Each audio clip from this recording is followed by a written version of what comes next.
Hello, good morning, good afternoon, good evening, and good night. You are listening to Holding Down the Fort with Alejandro Soto, me, your host.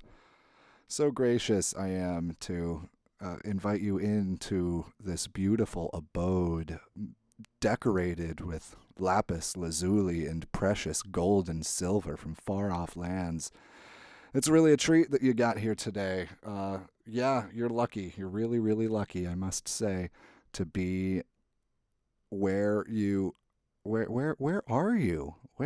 How did you get here? How did I get here? I don't know, man. But what I do know is that I got a really good guest for you on the show today. Mr. Orion Valencia, my good friend. We met a couple years ago out at the night markets and have become pretty good buddies over the last few years.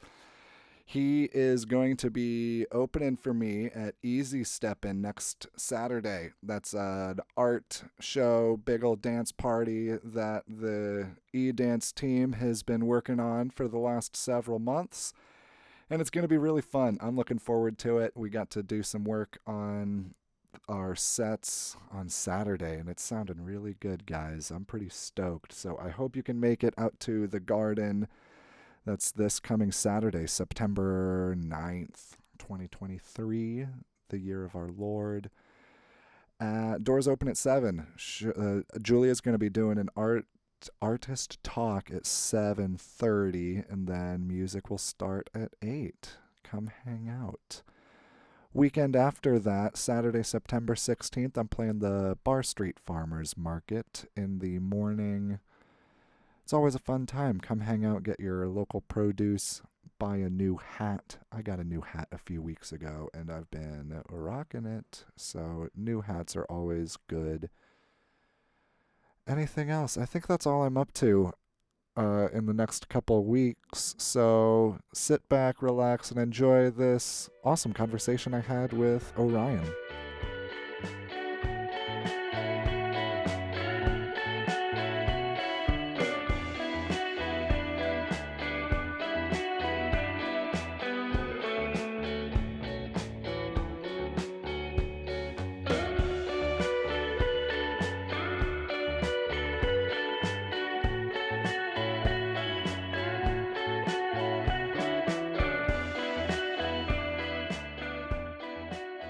Okay, I think that's going to be good. Yeah.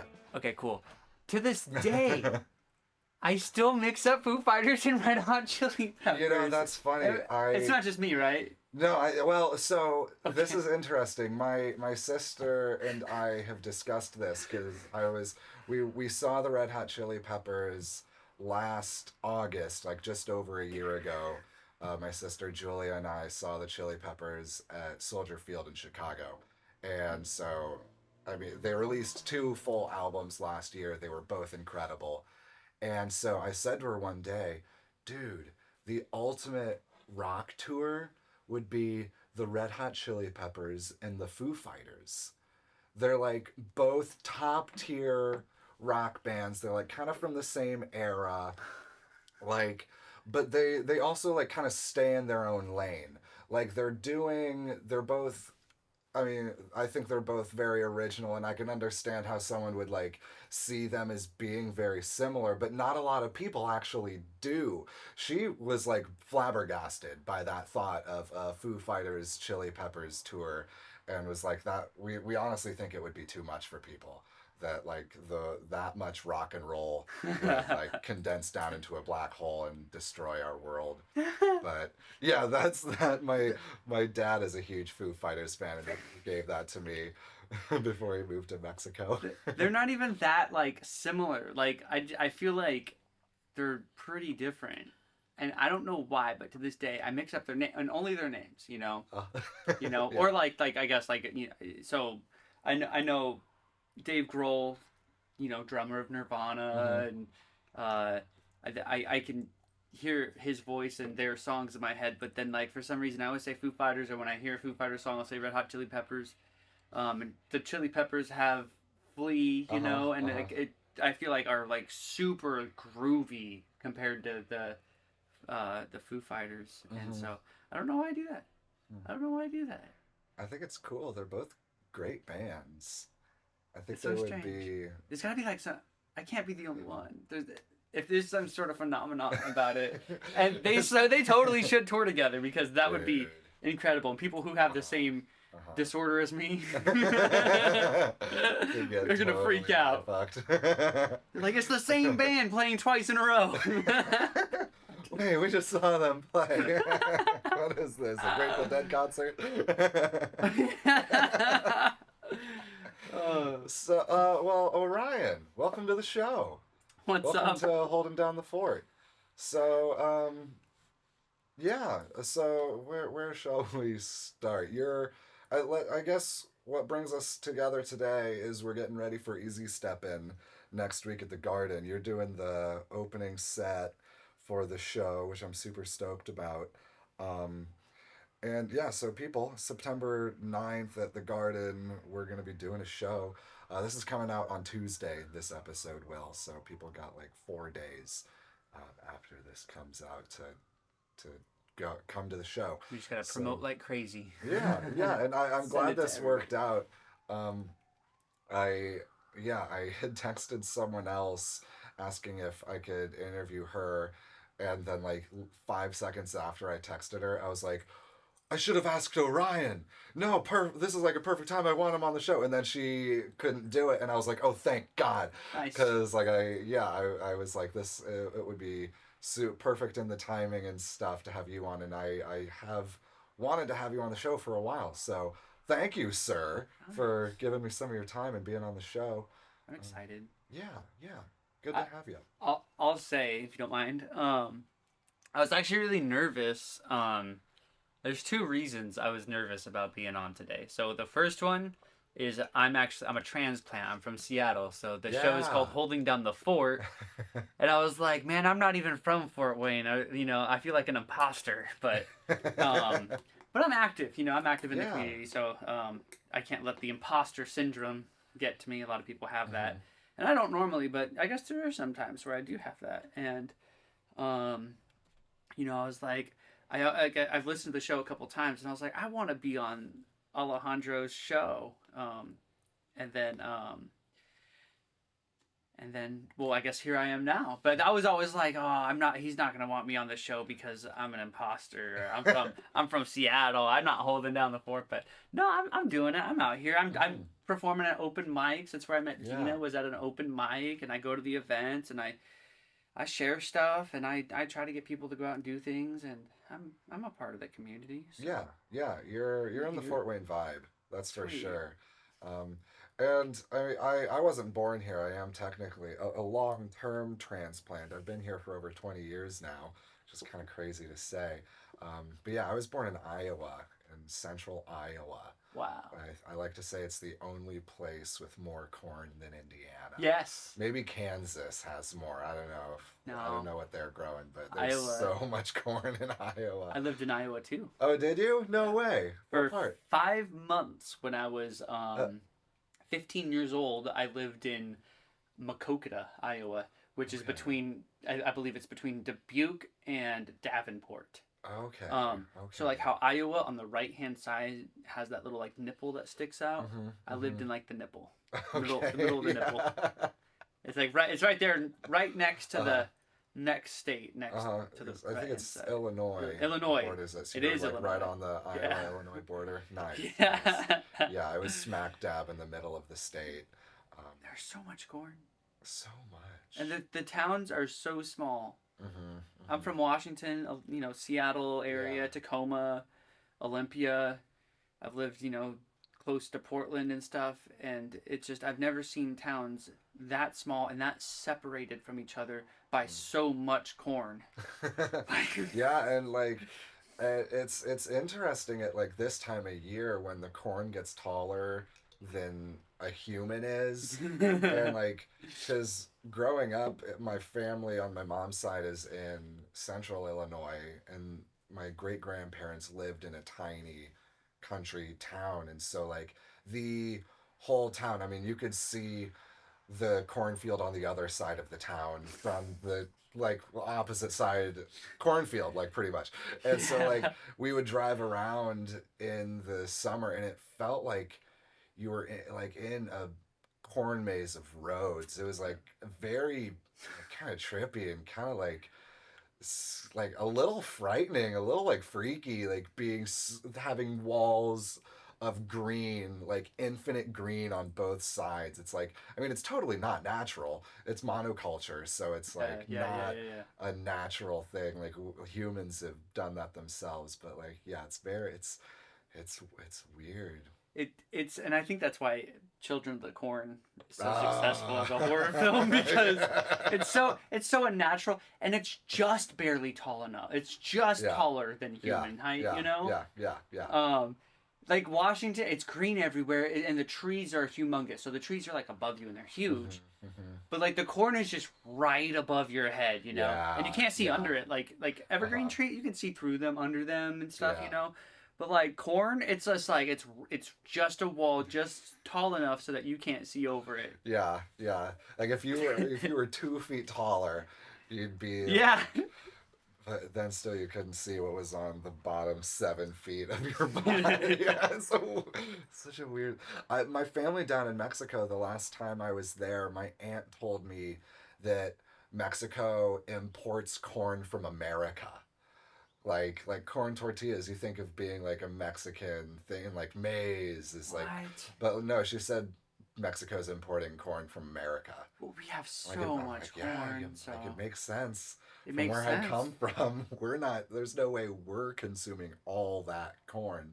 And Right. like internationally, like I've heard, like, yeah, we're the largest international like uh exporter of corn. Like we're sending tons of corn I to hate like it. Asia and stuff. I don't It's like so corn. weird. I do Yeah. like it sometimes. Yeah, I mean when it's done well and like garden grown sweet corn on the grill, like done up in an elote, so Yeah. good. Like that stuff's legit. But like yeah, like monoculture corn Just from the it Green scares Giant. me. There's no nutrients Uh, in most of it yeah, these days, and and so much of it's for feed. yeah, Like it just goes into the CAFOs and feeds that terrible like farming system, which like it's like I think about this a lot, like the food production system oh yeah, and like how, but then also I've heard like there are ways of doing it right. Like there's enough land to support and sustain everybody. Like the rhetoric that the population boom is going to starve out the planet is like just a fear oh yeah. message. Like it's not actually the truth. Like if we managed our use of natural resources, like there is enough to provide an abundant life for every human on the planet. We're just not like doing it well. No, not at all. So when I actually studied food systems when I was in college. So it was my Oh, first cool. quarter or my first couple quarters of college was studying food systems and not really deep into agriculture, but some of the laws and stuff like that. And um, I don't know if it's still the same, but I believe corn was the number one government subsidized crop in the United Mm-hmm. States, which means our taxpayer dollars are funding the corn being grown. And for the reason the corn is so cheap, which makes high fructose corn syrup, it helps make ethanol for gasoline, it helps with um, feed for animals for the meat production in the United States, and it's all pretty terrible, and Yeah. because they don't grow for nutrients, and it's all Mm-hmm. monocropping and stuff like that, and um, I wanted to bring a point, kind of bringing it back here to the Fort Wayne area. Um, I see okay, I gotta say this. I'm from Olympia, Washington, or that's where I lived. Mm-hmm. I lived in Olympia, Washington, and then I moved here. It's like the opposite cultures, Yeah. because in Olympia we're studying solar panels. We're trying to put solar Mm-hmm. everywhere, um, and regardless of your beliefs, but and everybody's having abortions. And then I come here, everybody hates abortions. Everybody Yeah. hates solar panels. I did not know.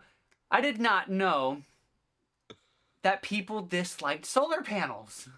Like, I didn't know that. Yeah, I'm driving it around is. for work, and especially the rural areas, and I see stop solar farming. And you didn't know about this? No. Okay, so there are signs all over the place, and it'll say stop solar in DeKalb County, blah, blah, blah. And I was like, what? Why do people like? I literally the exact opposite of Olympia. Yeah. Like Yeah. we're like trying to put solar everywhere. I move out here. They're like, stop putting solar panels up, and I'm like, why? Craziest thing happens to me.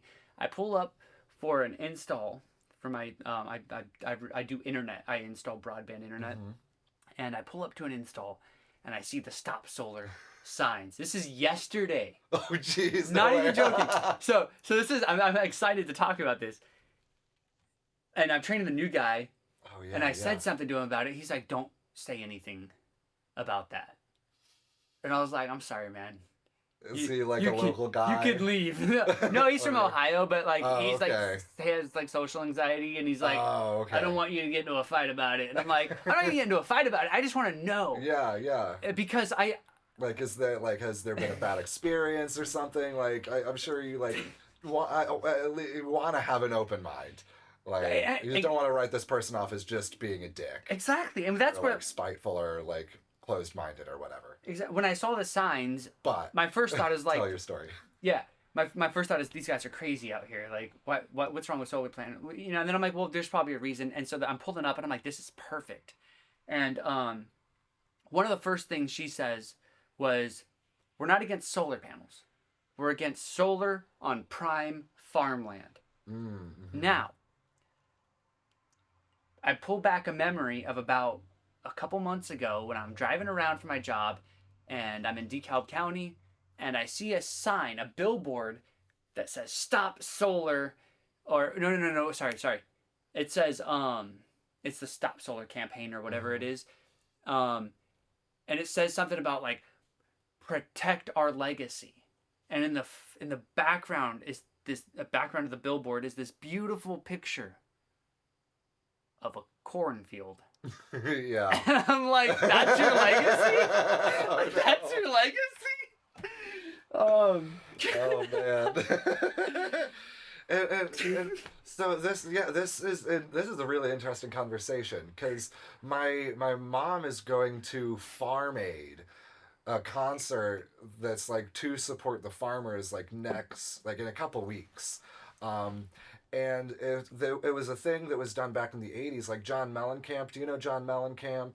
He wrote that song Pink Houses, like little pink houses for you and me, for you and me. That sounds really familiar. It's like it played a huge radio hit and stuff, like John Cougar Mellencamp, and there was a point where he dropped the Cougar and became just John Mellencamp, and he's from Indiana. He's an Indiana guy, and my mom told him he wrote a whole album that was about the struggle of farmers back in like the 70s and 80s because like it was real tough. They were like going poor. There was like bad crop seasons and like you know the dudes who like were feeding America, growing the food for the country, were on hard times, and then they got subsidized and and now we're at where we're at. Monsanto came around and and has started buying up all the land, but there's another Farm Aid happening, and so like it's this but so there's this interesting thing where like people who are farmers and who are like generational farmers have their identity attached to their land and like to growing corn to feed the country, even if that means they're actually feeding hogs and cows to make burgers at McDonald's. Like there's something important and really valuable in that they have this thing in them that feels like good about doing this work. Like I don't think that's a bad thing. I don't think that they are coming from an ultimately bad place. It's just like, yeah, your identity is attached to something that actually is like not doing us too much good. It's like we figured out it's like not the best way of doing things, and like thinking of like victory gardens. Like, are you familiar with the concept of victory gardens? Was this in like the the 70s Well, it or was after World War II. six, Like everybody, 60s?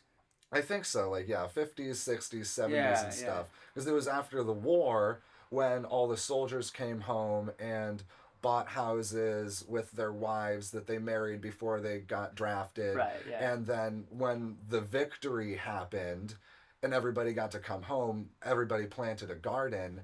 And like in the 50s, something like I can't remember the exact statistic, so I'm going to lowball it. It was like 30 to 50% of people's food, and maybe it was only 20, but like a good portion of people's food came from their victory gardens in their backyards.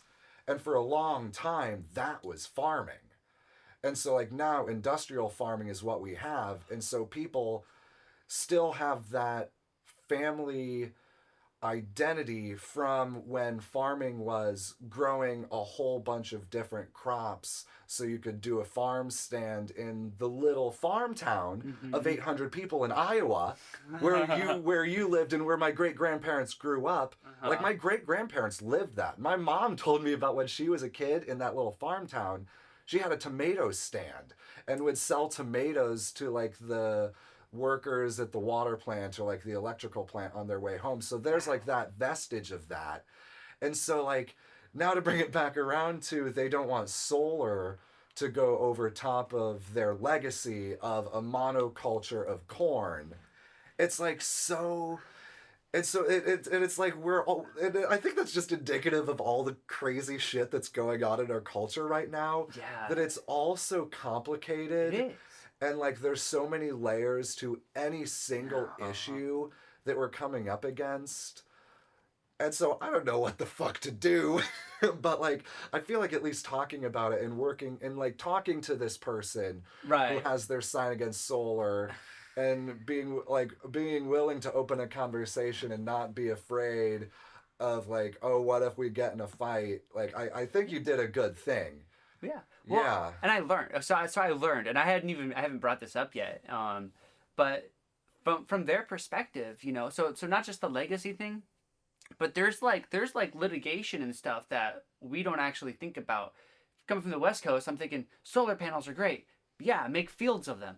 But the thing is you have either like these big companies or the state buying out, or even people overseas, different countries. I think she mentioned like France or something, buying large parts of these properties to put solar in, or trying to work with farmers. You're going to get $900 an acre per acre of land that we get to put our solar on. But these contracts are like 30 years long, and then what it basically does is say like, technically it's their land, so they're renting out their land, but the contracts are written in such a way that like essentially doesn't allow that land to go back to the farmers, even if they wanted to, even after the contract ends. And shit. Even if like the family die, like the homeowners die and it goes to the family, then the land goes to the state, or it goes to whoever owns or whoever's renting the lease or whatever. So like it really pushes the homeowners or the landowners to like it's basically not their land anymore. And then if anything happens, it's essentially owned by somebody else. And what the woman told me, I don't know how much of this is true. Please research, do your own diligence, do your own research. This is what I was being told. She also was mentioning that the electricity isn't being harvested for our area; it's being sent out to New York and New Jersey. Oh. So I could believe that. And, Yeah. and again, I would want to research myself before I form a full opinion about this. But when I hear that perspective, it is like, oh wow, okay, I understand it now. I get it. It's still kind of fun for me to joke about. Of like, dude, it's like the opposite of Olympia, but there's reasons for it. Yeah. And I feel like, these farmer folks who are out here who have that have their legacy. I feel like they've had they've been forced upon a lifestyle. They've been forced a lifestyle of monocropping, which I feel like they don't even necessarily agree with or know or care about enough. And it would make more sense to me if there was like if it was like prime farmland where they're growing all sorts of fruits and vegetables that really supply the local areas. I wish that's what we could see. The permaculture, diverse permaculture would be Yeah. incredible. Yeah. Um, so yeah, it is any topic you can dive into, and it's so Yeah. convoluted with details that it's Yeah. just it's so complicated. Yeah. Because nobody's Yeah. right, nobody's wrong, but well, maybe, but you know, Well, and like the truth always seems to be in the middle, yeah. like and I watched a movie the day I got my wisdom tooth removed, and it was a really good movie, but the last line of the film, the narrator said, "Well, compromises are like dental appointments. You're damned if you make them. You're damned if you don't." And I just like had to chuckle because I just got a wisdom tooth taken out and was like hopped up on What? codeine, like That's so zonked on my funny. couch watching a movie, trying to like just let the pain like time out. And so it's kind of like, I mean, that's the truth though, right? You gotta make some, you gotta find a middle path, and like there's no perfect way of working anything out. Like everyone's always gotta like kind of, I don't know about bite the bullet, but like if we can kind of there's a story I heard that Ram Dass told about when they were raising money for villages in South America, and they were only able to raise enough money in a year to help like a couple villages each year. So they worked out a Mm, plan where over the course of 5 years, they would help a couple villages each year. And after like this many years, each village would have gotten help. So they went to the villages, proposed the plan, and they go, "No, that's not how we're going to do it. How much money you give us, we'll split that among everybody. And even if we don't get everything we need right away, we'll all get uplifted a little bit at the same rate."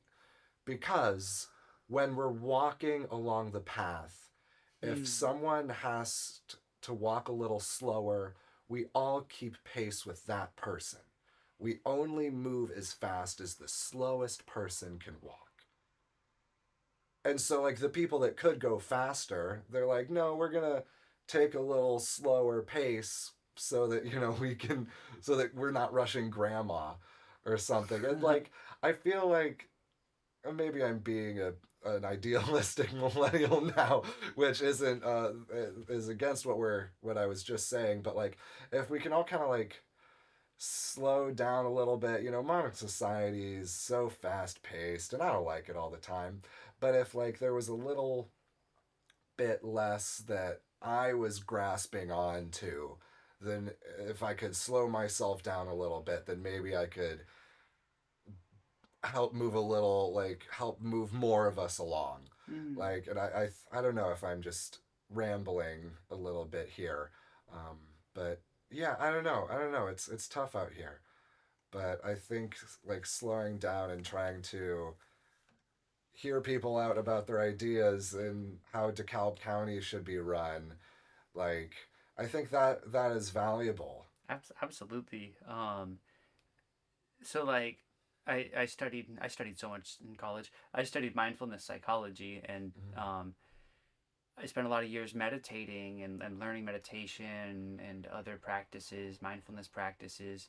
That's when I got into ecstatic dance and Oh, cool. doing yoga and stuff. And it not only does it really just feel good to slow down, it feels good for the long term. It's good for your body. It's good for your mind. Good for your soul, your spirit. Um, but it's also just so good for the people around you. And when you do step into like a mindset that I don't agree with this, when you see something you don't agree with, but instead of just like having a brick wall and be like, I don't agree with that, I have my opinion and that's that. But then you're like, I don't agree with that. But then you have that curiosity. You slow down. You have that curiosity of like, I wonder why they feel like that. You think about the other person. And I've actually seen this trend on TikTok. I try to try to not be on TikTok as much as possible for a lot of different reasons. But I'm trying to do some content creation stuff using TikTok. So I'm on TikTok, and I'm noticing this trend lately. And people are putting up like text in the background that says something that's, you know, controversial, or that is going to be somewhat inflammatory because of the dichotomy of views, how things are so split, especially between red and blue, conservative, liberal, Republican, Democrat, you know. And so they'll put up, you know, text like Jesus is the only way, ask me questions, or like I'm a trans woman, I am a woman, you know, and this is the thing. They say, request to join my live if you want to either ask questions or if you want to debate me on that. And I find that fascinating because there's so many things. Like, the internet has fostered this like mentality in people that's like, I can just complain and just post nasty stuff all day. And the internet honestly can be an absolutely terrible place, where people are just show their nastiest sides. And but I find it fascinating that like people are taking that opportunity to, like, because people love to disagree with something, you know, especially on the internet. It's hard for people to, you know, when they agree with something, you don't react with it as much. But if you disagree, oh, you bet somebody's gonna comment. And so it's interesting to see that, like, that kind of what I view as a negative thing, but then people are opening up to taking on debate. And some of the conversations, some of them is just people talking over each other, but sometimes I hear people discussing complex topics and they're on the opposite spectrums. You have a Republican and a Democrat just sitting in a chat room on TikTok, and you have 5,000 people listening to them and commenting, you know, all of, you know, whatever. But then it's like, they'll disagree, but then sometimes they go, oh, I think we agree on that. And it's like, there's the magic right there. And I think that's what we need to do to solve some of these complex issues. And one of the biggest things I feel, I feel like I don't have very strong political views a lot of the time, but one of my strongest political views is the little guys, us, who aren't making millions of dollars every year, you know, who aren't making hundreds of thousands of dollars every year. We got to have each other's backs. And there's no red or blue. There isn't. It's a lie. It's the biggest lie ever sold. And I see the people on the red side complain about the same things that the people on the blue side complain about. And we have this illusion that we're so separated from each other because this news station and this news station, who are more than likely funded by the same people, say the opposing opinions. So you think that you hate the other people no matter what. And there's so much money in dividing the populace, and it makes us so easily controlled. But when I see people come together, the people up top, we're not in their favor, you know, when we're coming together, because we're solving our own issues. That means they're not needed. They're not needed sitting in their office because we came together as a community and we solve their own issues. So it reminds me of, if you've ever read 1984, which I see on your bookshelf right there. This is one of the first things I saw. George Orwell. I'm reading that. Ooh. I'm reading that right now to Gina. But one of the things he says is, and I think it's the book. Is it like Emmanuel Goldstein's book? It says something about if there's ever going to, I'm going to butcher this quote, so non-verbatim, if there's ever going to be a revolution, the power lies in the proles. And the proles, which are proletarians, in that book, it's the people who are just the everyday people like us, the working class people. And so if there's ever going to be a revolution, it lies in the hands of the proles. And it's like, if we can, you know, educate ourselves together, you know, and get perspectives of each other's lives, because education isn't just in a classroom, and classrooms these days are very narrative driven. But talk to human beings, get off the internet, touch some grass and talk to each other, you know. That's like that's probably like my biggest political belief, you know. So anyway, I started playing guitar when I was 12 years old. Out in Olympia, Washington, man. Oh man. That's cool. Yeah, yeah. I like that. I think like yeah, I've had many experiences like and so I one in particular I work in the health food shop cooking food for people and there was this fella who came in who was like he got the nickname Info Wars guy. And so yeah, we'll start there. And he like wanted something put on the grill and he like did it himself the first day and like you're not supposed to do that, like customers aren't because health code and stuff. And so people like some of my coworkers got like started like being irked when he would come in just because of his previous behavior and I like so I kind of took it on myself. I was like, just to reduce my own trouble at work, I'm going to take care of this guy. I'll just, when I see him walk in the building, I'll go up to him. I'll say, hey, I can put your wrap on the grill. I'll do it myself. I'll take it to him so no one else has to deal with him. They won't complain. I won't have to hear him complain. And then my day is better.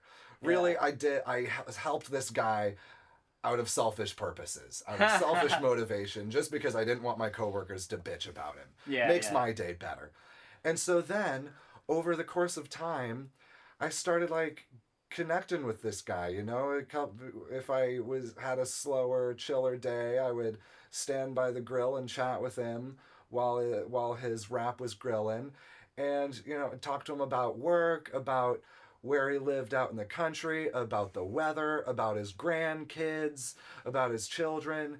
And like, one day I saw him standing over there and on his phone. I could see he was on his phone. And over his shoulder, I saw the InfoWars banner. I'm like, motherfucker's on InfoWars. So I just go up to him and I go, hey man, how you doing? And you know what? He puts his phone away and has a conversation with me about the weather and the drive into town and what he's done over the week. He wasn't reading InfoWars, man. He was talking to me, a weird hippy dippy 20-year-old kid who cooks organic food in the health food shop. Like, if that's not the revolution, man, I don't know what is. And so it was like this very interesting, it was a super eye-opener for me. Because I've got my prejudice against the bullshit out there, the hateful rhetoric that riles me up. Yeah. But I had to get over that and like have some compassion for this other human and see him as that. Another human who just wanted a hot lunch. Who just wanted his cheese melted. And you know what? I love melted cheese too, man. You can relate on something. You can so relate on that. And like and yeah, I mean, now he comes in with his wife every week, brings in his grandkids. Aww. And like and it's like I when he wasn't in last week, I wondered, oh, where's this fellow? I'm not going to use his name for anonymity and whatnot, but like, yeah, I don't know. It's a really cool connection that I wouldn't have had if I had been grumble, InfoWars guy. I'm just going to get this shit done and get back to my work and not talk to him. No, I had to like kind of check myself. Check that ego. And ultimately, because I didn't want my coworkers to bitch and complain. But like, there's this idea of like selfish compassion, or like this idea that like there is a way where like selfishness can be like a good thing. It's like looking out for your own skin. If and to kind of connect to what you were saying about we gotta have each other's backs. Like if I got your back, you're a lot more likely to have my back when like I need a hand. Mm-hmm. Like when my tomatoes don't grow in my garden or my corn doesn't come up one year and yours does and I gave you a bunch of corn last, like old barter stuff, like that's like real shit. Like I don't know, like in Buddhism there's this idea, and this is like real hardcore base level life human stuff, but the idea is that the only things you have to do is eat, sleep, and move your bowels. Yeah. to survive. And so, like, everything else is extra. Us recording a podcast and chatting about solar panels, totally unnecessary in the grand scheme of things. But, like, if we can, because I feel like because of this, we're building up, like, a friendship and cultivating connection. And so, like, hopefully, if there's a day when, like, I need help getting that eaten need met, like, maybe I can hit you up and have my back. And, like, for darn certain, I've got your back on that. I cook food in the health food shop, so, like, I got your back. Right. But, like, yeah, I like your political views, man. Yeah. So Yeah. on a on I think another way that I see that kind of that selfishness, the positive selfishness. I've always thought about this, and it's that I've always wanted. Well, maybe not always. I was kind of I had a rough upbringing, and I was a kind of a shitty teenager. Um, but Very few aren't. Yeah, right. So, but at some point, I realized, like, man, I just really I want to do good in the world. I want to help other people, and I want to be a good person for other people. And so I always tried really hard to be, like, hospitable, so that other people just felt comfortable around me, and that other people could walk into my house. You don't need the key. They could walk in. I'm at work or I'm gone, but you needed something from me. You needed a couch to sleep on. You needed just to be in a space by yourself. You could walk into my house, and it's different these days. There's a lot more complications. But back in the day, that's where my mindset was. I want to help people and I want to do better. But then I realized at some point, and especially when you do start to help a lot of people, then your Xbox games start going up missing. Your Xbox controllers are missing, and you know, obviously you got to protect yourself, but, like, you got to protect yourself sometimes from yourself. And one of the things that, like, an empath often doesn't do enough is to take care of themselves.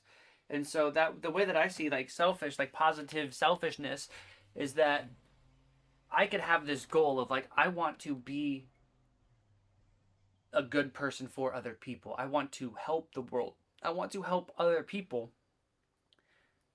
But I think I must have read some sort of Buddhist text about Gautama Buddha at some point in my life that I realized you have to help yourself first. And that's why the Buddha would go off and meditate and go out into the caves, and Jesus would do the same thing, where he just up and vanish, once he hit, like, a limit.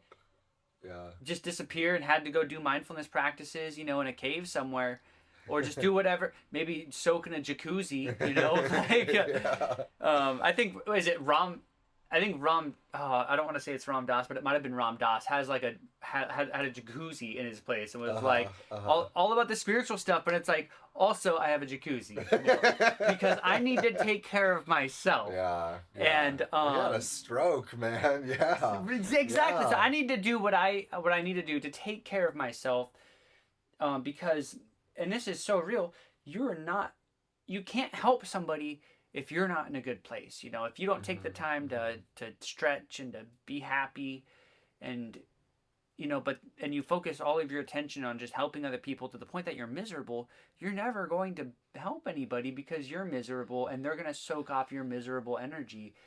I was actually afraid to do this podcast today. My other reason I was afraid to do the podcast today was because I had a child 2 months ago, 2.5, almost 3 months ago now. Yeah. And I am so drained. I am so drained. I get so little sleep, and the emotional stuff right now in my household is so up and down, and just on a hair away from being like a bipolar environment, of, like, just everything's hectic, and then everything's all loving, and then everything's hectic, and it's because we're both just so worn down. We live in a society where we honestly don't have that much help, and we don't know who we can trust to help us, because we're very protective over our child, and and it's so hard because, I'm not from out here, and I know if I was back in Washington, I know exactly who would be watching my kid. And even though Gina's from out here, she doesn't have a whole lot of support out here. And so it's just like we're both so utterly like beat down from taking care of the cutest creature I've ever seen in my life, the cutest Uh-huh. human being. Uh-huh. I fucking love, like, literally this morning. I was getting ready. I was almost late for work because I decided I'm gonna lay in bed and just stare at him sleeping because he cries most of the other time. He's getting better. He gets better, and then but he's on the higher. So some babies don't cry. Some babies cry a lot. He cries a lot. Yeah. I hear some Yeah. that cry more than he does. So I'm thankful that he doesn't cry all the time. But He's it's. vocal. But yeah, so I was afraid to even do this podcast. When you mentioned it to me, I thought about it for a couple hours before I replied to you, and I was like, I really want to be, because I was excited to finally, like, yes, I get to be Yeah. on easy on holding down the fort, and it's perfect for the timing for easy step in. So I was like, oh, it's all like aligning, and I'm like, but I am so emotionally low right now that I don't know if I want to share myself with the world, because that's what this is. I'm speaking, and my voice gets picked up with these electrical signals, turned to digital, and then it gets shared and broadcast. And I was actually terrified because I don't like myself when I'm not happy, when I'm not taken care of. And when I was in college, I feel like I was so taken care of by myself, um, and by all the meditation that I would do, and just all of the time in the forest. I was in the forest every day, Nice. um, pretty much every day, and no matter where I lived, it was less than a 5 minute walk to be in the woods in the forest. And so I don't have that, and I feel like ever since I graduated college, the workforce has just beat me down and beat me down and beat me down. So I feel myself, and I cry about this sometimes. I feel myself slowly becoming somebody I don't want to, and so I try so hard. That's why I quit the post office, and I moved, and that's the reason that it actually brought me to move out here to work at Sweetwater, um, because like when something doesn't work out, I try to solve it because I have to take care of myself. So that mentality of like I'm gonna work all the time, like probably our generation, couple generations before us, maybe our grandparents, the I'm just gonna do hard work and that's it. That's a great mentality to have, but we live in such a different world that you know hard work doesn't necessarily mean that we're taking care of our family these days. Our hard work is paying the pockets of rich people right now. And I feel like what I need to do for my family is to be a happy person. And it's really, really complicated having to work, and especially with like the economy right now and everything going on, and so much hate in the world between the red and the blue fighting each other and getting caught in the middle all the time. And it seems like, and there's so many tragedies going on. It's like, how do I step away? One, get off the internet. That don't, helps. don't read the newspaper. But how do I have more time not working? And if you hear people talk about me, they'll probably tell you that I do a million things. I'm a video editor, music producer. I created a product, my Tap It Connect product. I'm the CEO of Tap It Connect, and I'm working on a comic book right now too. I stayed up late last night and the night before, working on comic panels. I'm not the artist, but so many things. But man, that's why I was afraid to do this podcast, because I'm so worn down, because I feel like I have to find a way to not have to go to work again. So I'm working extra hard so that I don't have to continue doing the 9 to 5, because that's never gonna pay the bills enough, for me and my family to be happy. And I'm not gonna be happy going to like the 9 to 5 installing broadband internet or whatever it might be. So Yeah, yeah. I hear ya. And well, thank you for pushing through that. And for like being real, like something that has on this project, and I've had to definitely push myself through those same sorts of places to like make I mean just make this happen, getting mm-hmm. and it's been very much a lesson in like what is valuable to me, like just working on this podcast. Because like I mean at this point, and I'm not complaining about this, but I have not gotten a dollar for making a single episode. Yeah. I have sunk my own money into it. Like I kind of inadvertently bought 3 years of hosting just through like technological, like weird ways with like, I bought my domain for 3 years as a deal, and then I had to also buy hosting for 3 years Oh, because I bought it. Like, it was like one of those weird things. I like didn't realize that I had like looped myself into needing to drop like $500, but I committed myself, and I like when I did that, I was like, I feel like this is something that's gonna be valuable Mhm. in a way that fills up my cup and like passes it forward, like and it's kind of like that like I don't know what I'm exactly trying to say, but like I guess like thank you for coming on here, because every guest has brought honesty and openness, and like I'm fucking grateful for that. Like it blows my mind that people are like having like willing to have open conversations about how shit gets rough out here, because Yeah, shit gets rough out it's here, rough. man. Hard, and like man. and so it breaks my heart when I can see people putting on face about it not being rough, and Hmm. I'm like, no, just tell me you're having a shitty day. Yeah. Don't bullshit me. Like, because I have shitty days too, and when you bullshit me about, like, I can obviously see you're down and your shoulders are slumped, and you're like, yeah, I'm doing fine. And I'm like, how are you doing? And I'm like, no, like, tell me, just be like, it's a rough day, and like, I'm like, okay, yeah, all right, let's move on.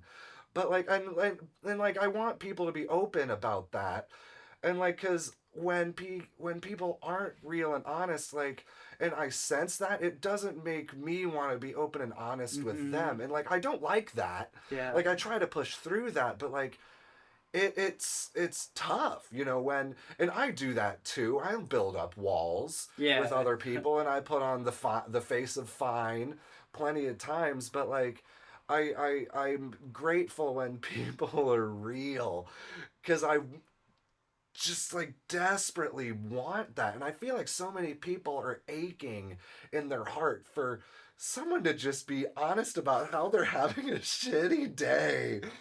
Ugh. And so thank you for coming on the, and like I think so many people are gonna be like relieved to hear that we Yeah.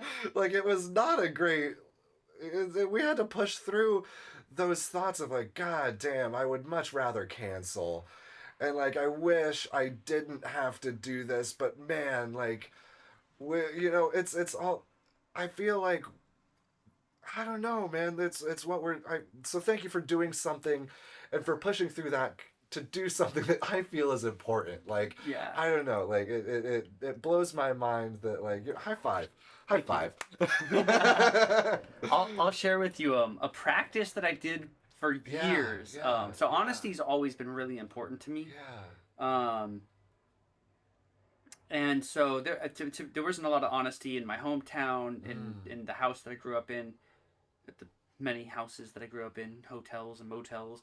Um, mm, so honesty was always so important to me because I hated what dishonesty brought about. yeah, All of the yeah. constant um, corrosion of family and dissonance. And so I was like, why don't you just be honest? So I've always tried to be very honest. And so for a while, I realized the subtle dishonesties. And that's the, hi, how are you doing? Oh, I'm doing good. How are you? And it's like, so I created this practice that was like, anytime anybody asks me how I'm doing, I'm going to be honest. I'm going to be Mm-hmm. actually honest. I might even check in with myself for a second and then answer accordingly, whether I'm going to open up or whether I'm just going to just make a short little statement about, I'm not good right now, you know? And so I did this for years. I don't do it as much these days Mm-hmm. Mm-hmm. because, and I feel like this is why we do it. So there's like a little bit of a psychological analysis behind it, Mm-hmm. but like I did it for a long time, and there's beautiful things that happen because, hey, how's your day going? Not good. How are you? People stop because one, they're not used to hearing it, but people stop. They're, oh, I'm sorry. What's going on? Are you okay?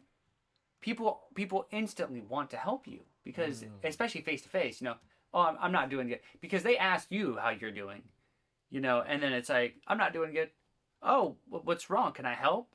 People want to help. People want to help each other, especially when we're face to face. Maybe not online. People don't want to help each other.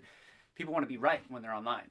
But like face to face, I made it that this challenge to always be honest. And so I've had so many simple conversations with people that I have met one time in my life, of just me opening up a little bit. They learn about me. I express myself. I feel better. I don't know if they feel better afterwards. Maybe they do. Maybe they're like, oh my God, that guy just unloaded on me. But it's like, it's interesting because they're the ones who ask. So, and it's so natural the way that we interact. I stopped doing it because I felt like it was actually taking from me to constantly have to answer. Yeah. This is what's wrong with me today. This is what's wrong with me today. To strangers, and you don't have to. You can always just say, I'll be fine, but I'm not good right now. I'm not going to talk about it, but I'm just not good right now. But it at least, like, it brings some honesty to the world, and people get so worn out from putting on a mask all the time. And so, if you've never done that, I highly recommend trying it. Maybe not all the time. We can still put on masks. Masks are cool, but like, I don't think we should do it all the time. And I think that it's super, super groovy when somebody says, something off the walls like I do, and it's just like, how are you doing today? I'm doing absolutely terrible. How are you doing? I'm not mad. I'm not like, I'm absolutely terrible.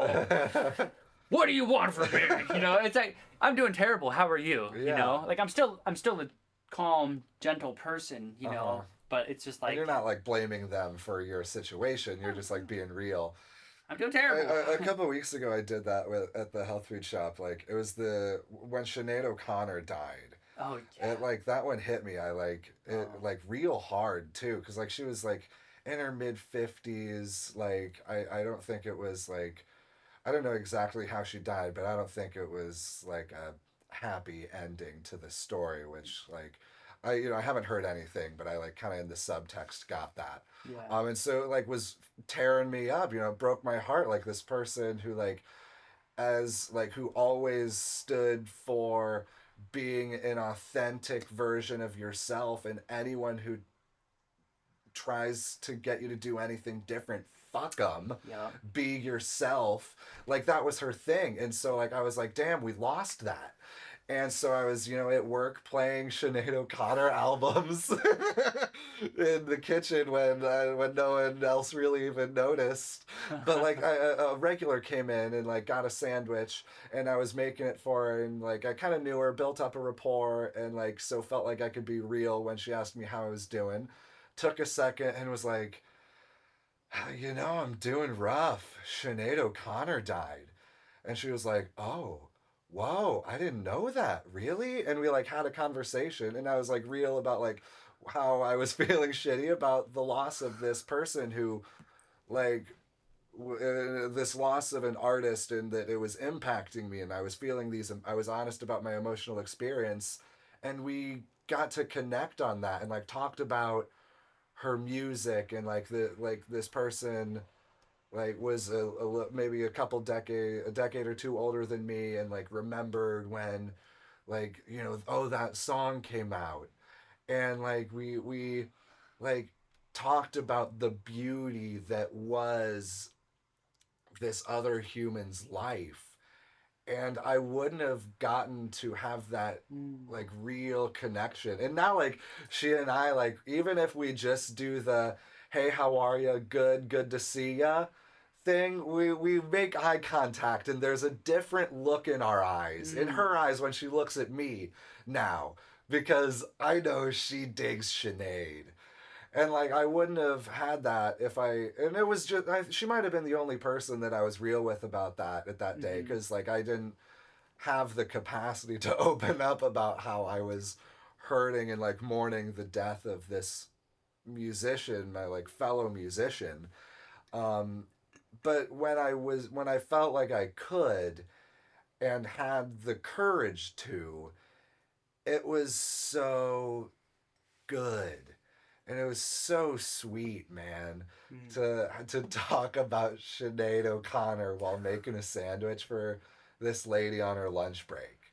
Like, I don't know, that was real human shit for me. Yeah. And like so much and to cast a diagnosis on what's wrong with our society, I think so much of it comes from like closing off from those human moments, because it would have been way easier Mm. for me to be like, hey, I'm doing good, I'll get your sandwich done in a few minutes, I'll let you know when it's ready. And like, there was nothing wrong with that.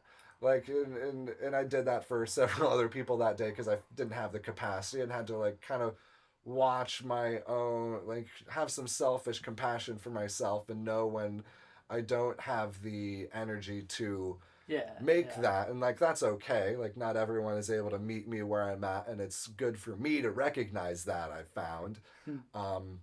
But it's cool, like, when that can go down. Yeah. You know. And we've had those moments. We have those pretty regularly, and I'm super grateful for them.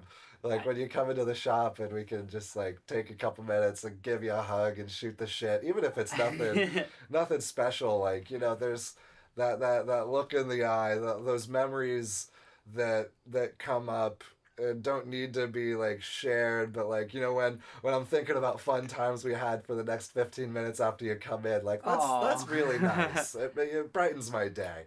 And I appreciate your willingness to like step out of your comfort zone and like make connections with people. I really respect it, dude. Yeah, well, and making connections isn't always easy stepping. Um, and I was gonna share. Speaking of Tom from Indiana Tea, who we're drinking, isn't this good? What do you think? Honest opinion. I was waiting for a good moment to Yeah. to mention. I did not notice until halfway through that there's a spaceship on the Dude. cover Yeah. and a giant turtle. Yeah. This is the most Oregon Washington tea. So even crazier, Yeah, and he's got 3 different flavors, and the labels are all unique works of art, in my opinion, and they're little Easter eggs from Indiana. So on the bottle it says, from the majestic mountains of French Lick to the valleys of Peru, across the plains of Lebanon, and even Santa Claus, Indiana, it's all Hoosier. And like, those are places in Indiana. There's like the French Lick and like Peru, Indiana, and it's there's no mountains or valleys in Indiana. It's all plains. Well, But then there's Santa Claus, Indiana, which is a real place that's all about Santa. It's Christmas Town, USA. When I was It's funny. I used to live in North Pole, Alaska is what it was called. Okay, not Santa Claus. What? There's Alaska? there's a North Pole, Alaska. It's a town Okay, called North Pole. uh-huh. I was gonna relate that. But the turtle, I don't. Turtle Town, Churubusco. Churubusco. I is drive known through as Churubusco all Turtletown. the time. Yeah, it's Turtle Town, man. USA. Turtle Town, USA. I love driving through Busco. Busco's And great, man. The turtle. I was like, is that because of Busco? Yeah. I don't know what the UFO is for, but yeah, I think that is so cool. But like Isn't it? the UFO giant turtles, this just Yeah. reminds me of like Oregon. Yeah. Back home. And Tom hooked us up with 2 variety cases of his tea that we're gonna have at the non-alcoholic bar at Easy Steppin. I'm so stoked because like it's damn good tea, man. So good. These ingredients too. Yeah.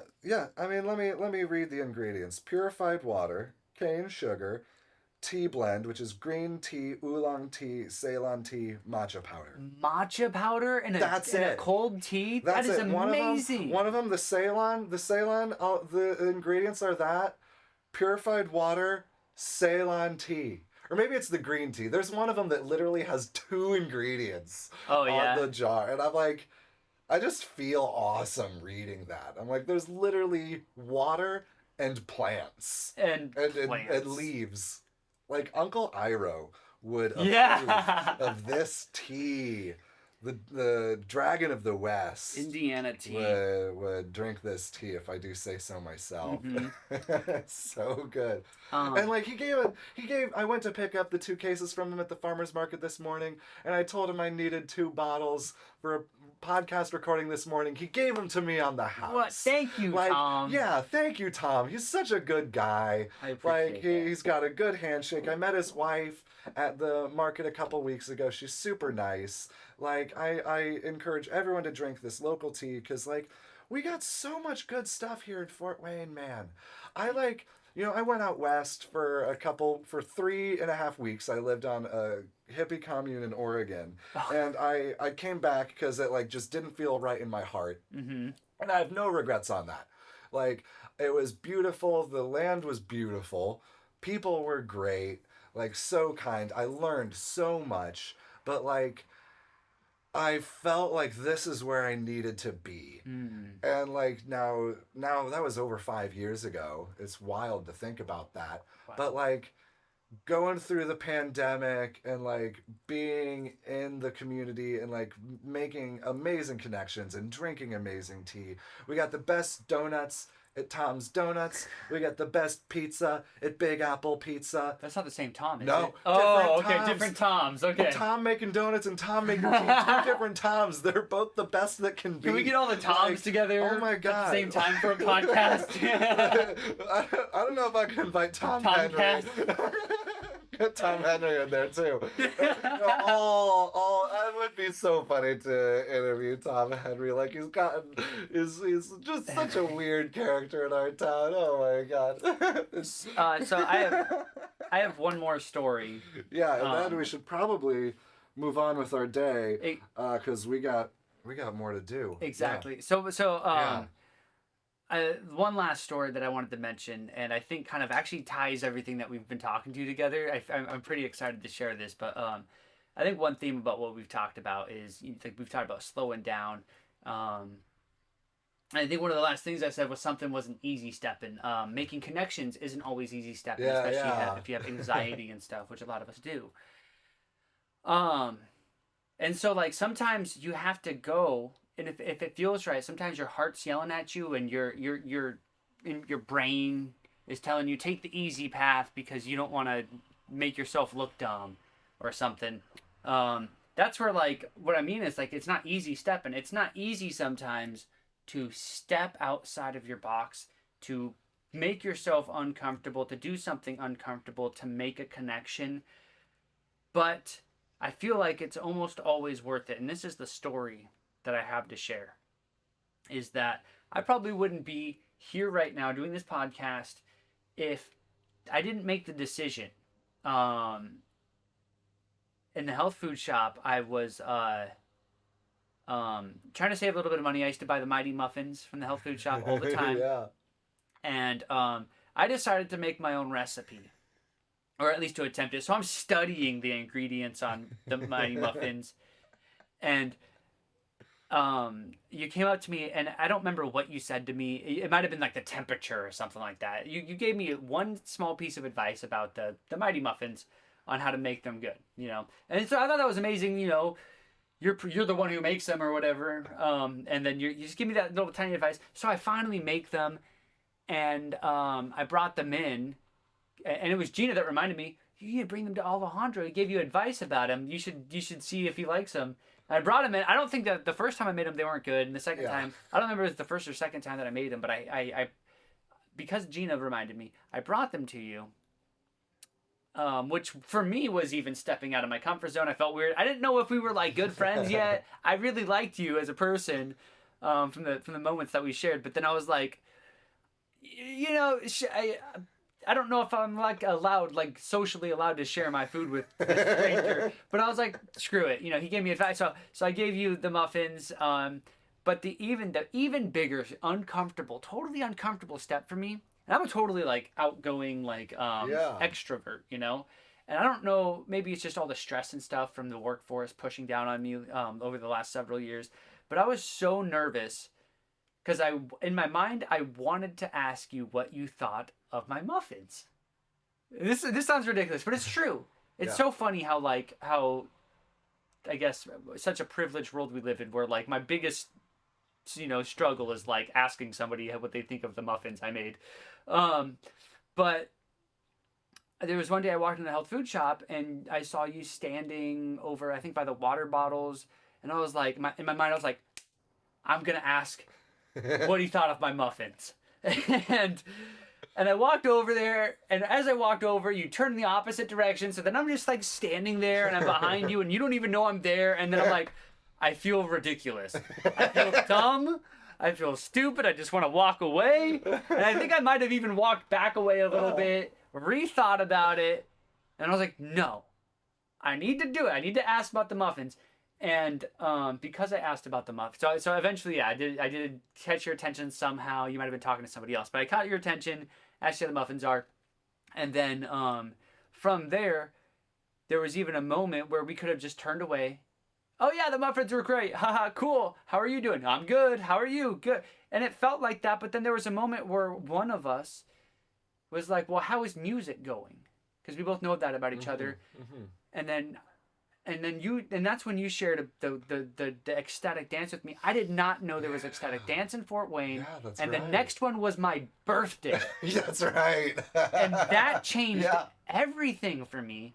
That And just learning that there was ecstatic dance, just being able to help out as much as it hasn't been a whole lot, it feels like, for me, but the amount that I have been able to help out has felt magical, to just be able to step into a community, even for a little bit, even if I feel like an imposter from Seattle.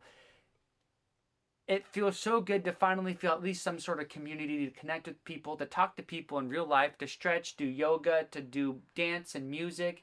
And music is so important, and community is so important. And so I am so much of a better person now because I asked you how my muffins were. So it's not always easy, Steppin, but hey, this Saturday, it is going to be easy, Steppin. And we're going to be having fun, making connections and playing music. And I just want to say thank you. Thank you for everything. And thank you for having me here today. This has felt totally awesome and totally natural. I'm super glad I stepped out of my discomfort to be here, because I feel good. I feel right. Heck yeah. They were good muffins. Thank you. How were they? I remember. I brought them home, and I think I get crap from the health food shop, things that we make in the health food shop all the time. So it took me a couple days to get to them, but I was like, I have to eat Orion's muffins. And I did, and I was like, that's a good muffin. I'm eating the other one. Yeah, I'm eating the other one. He ate both of them. That is on record. Yes, it is. Well, Orion, thanks for coming on the show. This has been good fun. We got to do it again sometime. Thanks, Orion, for being on the show. I enjoyed talking about corn and solar panels with you. We definitely got to do it again sometime. This was one of my favorite episodes for sure. Real cool guy. I see eye to eye with this fellow, so I'm happy that he made some time for me. And come see both of us play at Easy Steppin on Saturday at the Garden, and catch me at the farmers market singing and playing guitar next Saturday, September 16th. That's it. That's a wrap. All right, guys, I'm going to keep this short and sweet. It's 10:15 p.m. Monday, September 4th. I'm going to get this uploaded here soon. So thank you for listening, for giving me your time and attention. I think those are two of the most valuable things that we all have in this world. The Bezos got a lot of that USD, but he's got just as many hours in the day as you and me. So I'm gonna stop there. Take care of yourselves, everybody. I'll see you next time.